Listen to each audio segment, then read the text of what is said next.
ఇది మాలాంటి rich people తిరిగే రోడ్రా. మీలాంటి వాళ్ళు ఇక్కడ బద్దె చేసుకోవద్దామేంటి?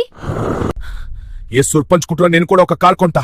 అప్పుడు నువ్వు అమ్మకి సారీ చెప్పలే చేసేతా. అరే బికారి కలలు కనకు. అయ్యో ఛాలెంజ్ చేసాను కానీ అంట డబ్బు ఎలా సంపాదించాలి? ఈ రోజు జరిగే మహా ఫైట్ లో గెలిచిన వారికి 100 crores క్యాష్ మరియు ఒక లగ్జరీ కార్ ఇవ్వబడుతుంది.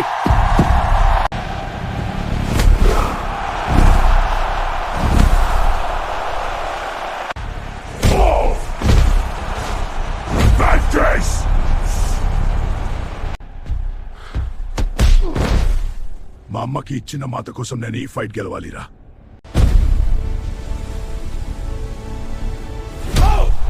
మరియు కార్ గెలుచుకున్నారు. ఎడగో డబ్బు నీ కార్ నడి. ఇప్పుడు మా అమ్మకి సారీ చెప్పు. సారీ అమ్మా.